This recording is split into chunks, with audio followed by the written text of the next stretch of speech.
আবারও ফিরে এলাম। আপনারা দেখছেন শেফ সঞ্জীবের রান্নাঘর। সিম্পল সহজ ইনগ্রিডিয়েন্টস দিয়ে কী করে একটা সহজ রেসিপি বানানো যায়, তো সেটাই আমি প্রচেষ্টায় আছি।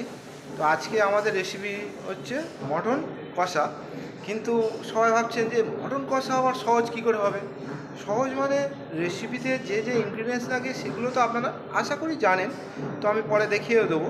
কিন্তু অতীব সহজে কত তাড়াতাড়ি অল্প মানে তেলে কি করে করা যায় সেটাই হচ্ছে আমার উদ্দেশ্য।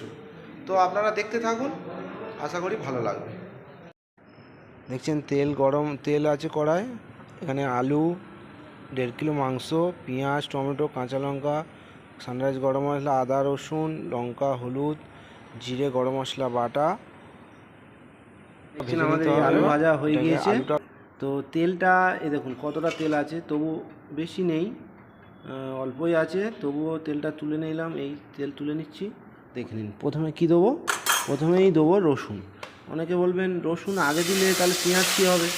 আপনারা যেটা সহজাত সব সময় করে থাকেন, পেঁয়াজটাকে আগে দেন, তারপরে রসুন, তারপরে টমেটো, আদা এসব দেন। কিন্তু আমি রসুনটাকে অল্প তেলে সবসময় রসুনটাকে আগে দেওয়ার চেষ্টা করবেন। রসুনটা ভালো করে ভেজে নেবেন, তারপরে দেখো পরস্পর দেখাচ্ছি। রসুন ভাজা প্রায় শেষ। দেখছেন তেল কতটুকুনি আছে, একদম নেই বরাবরই চলে। রসুন ভাজা শেষ। এইবারে আমরা দিয়ে দেবো আদা বাটা। আদা বাটাটা দিয়ে দিলাম। একটু আদা বাটা আগেই বলেছি, সবসময় আদা বেশি ভাজলে পুড়ে যেতে পারে, আর পুড়ে গেলে তিতো হতে পারে। তো সেই হিসেবে একটু জল দিয়ে দিলাম, অল্প একটু জল। প্রসেসটা খালি ফলো করুন। দিয়ে দিলাম। দেওয়ার পরে আদাটা একটু নাড়াচাড়া করে নেব। নেওয়ার পরে দিয়ে দেবো অন্যান্য মশলাগুলো। আপনারা অবাক হয়ে যাচ্ছেন, তেল দেখছেন তেল নেই, আছে তেল টোটালি নেই, কিন্তু 1.5 কিলো মাংস। তাহলে তেলটা যদি তেল না থাকে তাহলে রান্নাটা হবে কী করে আপনারা ভাবছেন। কিন্তু আপনাদের লাস্টের পোর্শনে দেখাবো যে কী করে কতটা তেল তরকারিতে ভাসছে, দেখাচ্ছি। আচ্ছা, এবার আর একটু জল দিয়ে দিন। একে একে মশলাগুলো সমস্ত কিছু অ্যাড করে দেবেন, যেমন পেঁয়াজ, টমেটো, লঙ্কা সব দিয়ে দিলাম। লঙ্কা গুঁড়ো, হলুদ গুঁড়ো দেবো। এরপরে দেবো লঙ্কা গুঁড়ো। লঙ্কাটা যে যেমন খাবেন দিয়ে দেবো। লবণটা দিয়ে দিলাম। দেওয়ার পরে একটু নেড়ে নিন। নাড়ার পরে দিয়ে দিন মাংসটা ধুয়ে রাখা ছিল, দিয়ে দিলাম মাংস। এবারে মাংসটাকে নাড়াচাড়া করুন, ভালো করে সুন্দর করে ধীরে ধীরে কষুন। খুব বেশি প্রথমের দিকে হিট দিতে যাবেন না, তেল অল্প, জল নেই, তাহলে পুড়ে যেতে পারে। তো একটু লো হিটে করুন, পরে হিটটাকে বাড়িয়ে দেবেন। পরের স্টেপে দেখাচ্ছি। পরে ফিরে এলাম। এই দেখুন কষা হচ্ছে মাংসটা। কষা প্রায় অনেকটাই হয়ে এসেছে, আর একটু হবে। এর সঙ্গে অ্যাড করে দেবো, এখানে আছে জিরে আর অল্প একটু গোটা গরম মশলা বেটে রেখেছিলাম, সেটাকে অ্যাড করে দিলাম।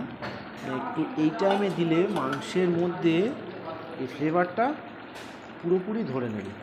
আর লাস্টে দিলে তরকারির স্বাদের পরিবর্তন হয় ঠিকই, কিন্তু আগে দিলে একটা গোটা গরম মশলা বাটাটা, খাসির মাংসের মধ্যে একটা গ্যাস আছে, সেই গ্যাসটা আশা করি ওইটাকে পুরো ক্লিয়ার করে দেয়। তো এটা আর একটু কষা হবে, তারপরে আমরা প্রেশার কুকারে দিয়ে সিদ্ধ করব। পরের স্টেপে আবার দেখাচ্ছি।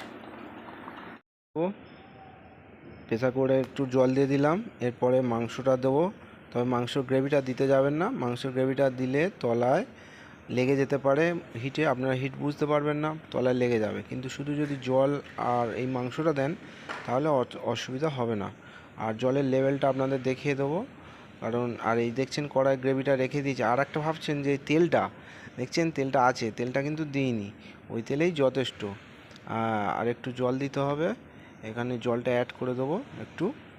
দিলে দেখবেন জলটা বেশি, মাংসটা পুরো ডুবতে হবে এরকম না, কিন্তু মাংসটা একটা লেভেল পর্যন্ত জলটা দেবেন, যাতে মাংসটা দেখছেন লেভেলটা দেখে নিন। হ্যাঁ, এই লেভেল পর্যন্তই জলটা দিতে হবে, এর বেশি দিতে যাবেন না। আর এই লেভেলে জলটা দিলে কি হবে, বয়েল হয়ে যাওয়ার পরেও আলু দিলে আপনার গ্রেভি অ্যাডজাস্টমেন্ট হয়ে যাবে, খুব বেশি গ্রেভি থাকবে না। পরের স্টেপে দেখুন হচ্ছে এরকম দুটো পরস্পর সিটি দেবেন, তারপরে একটা সিটি পড়ার আগে পর্যন্ত হিটটাকে অফ করে দেবেন। দিলে কী হবে, পুরো দমটা ওখানে খেয়ে যাবে, মটন অলরেডি গলে যাবে। ঠিক আছে, ওটা কমপ্লিট হলে আবার দেখাও।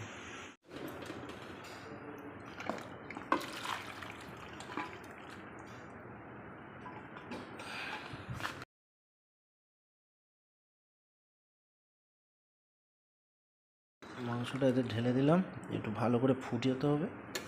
দেখতে পাচ্ছেন মাংস হয়ে গিয়েছে, আর ফুটিয়ে নিয়ে পরে দেখাচ্ছে। এই প্রায় শেষ। এই গরম মশলা একটু দিয়ে দিলাম, এবার আপনাদের প্লেটিং করে দেখাবো।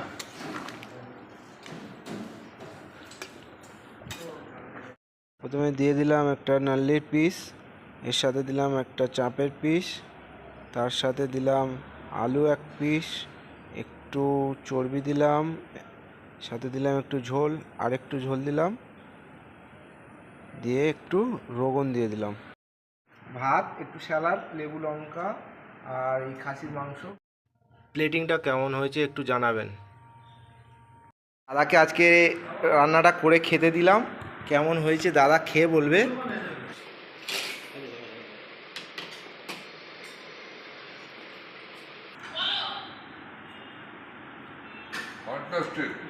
খুব সুন্দর হয়েছে রান্না। থ্যাংক ইউ দাদা।